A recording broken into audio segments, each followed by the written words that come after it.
So hello everyone, myself Professor Saurabh Nair from Mumbai and welcome to the next part of our channel series. So let's see.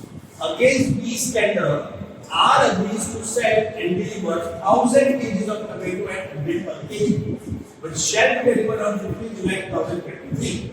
Now, due to rise in the price of tomatoes in the market, R delivered only 700 kg of tomato on 15 July 2023 and agrees to deliver the balance quantity in the next month. R ने क्या किया 700 kg अभी time पे दिया बड़ा 300 kg next month दूंगा, but और B ने क्या किया 700 kg को एक्सेप्ट कर लिया, but later on R failed to deliver the balance quantity, so B refused to pay the price of 700 kg tomatoes as well, as R has failed to fulfill the tender conditions stipulated in the contract of sale.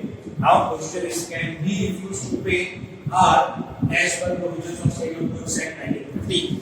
इस question को हम दो provision से answer कर सकते हैं. सबसे पहला रॉन्ग क्वांटिटी डिलीवर्ड, कि जब 1000 क्वांटिटी का डील मात्रा डिलीवर 700 क्वांटिटी हुआ है, जब लेस क्वांटिटी डिलीवर हुआ है, so either you can accept the quantity or reject the quantity, but अगर आपने एक्सेप्ट किया है तो आपको उसका पेमेंट करना पड़ेगा. यानी कि इस सिचुएशन में जब R ने 700 क्वांटिटी डिलीवर किया और B ने उसे एक्सेप्ट किया, B will now have to pay for 700 kg, या तो उसे 700 kg एक्सेप्ट नहीं करना चाहिए था.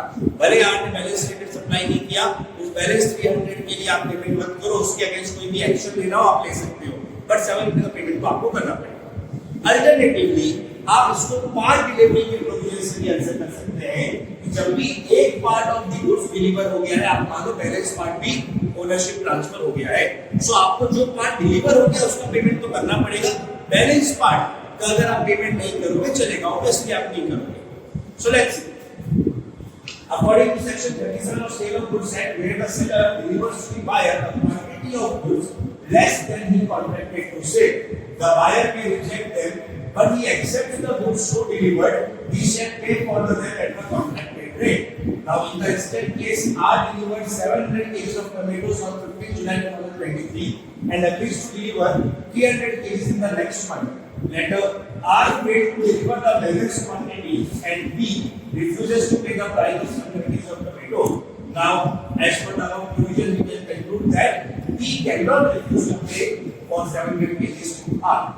Alternatively, आप इसको पार्ट डिलीवरी के अकॉर्डिंग भी आंसर कर सकते हैं कि in progress of the delivery of the whole part of the goods is being delivered will have the same effect for the purpose of passing the property in such goods as the delivery of whole. So in the instant case, R delivers 700 kg of tomato on 15 July and agrees to deliver 300 kg in the next month. Later, R fails to deliver the balance quantity and fee refuse to pay the price of 700 kg. So considering the above provision, we can conclude that we cannot refuse to pay for 700 kg of tomato. अच्छा, पर 300 kg आपको receive दिया, obviously आप उसके लिए पे नहीं करोगे, बट 700 kg के लिए आपको पे करना पड़ेगा. देखो दो प्रोविजन कनेक्ट हो रहे हैं, बट मेरे अकॉर्डिंग रॉन्ग क्वांटिटी वाला प्रोविजन ज्यादा है, तो आप एग्जाम में वो क्वेश्चन लिखिएगा. राइट, चलो that's it for this video. Thank you so much everyone. Bye bye, take care, जय जय.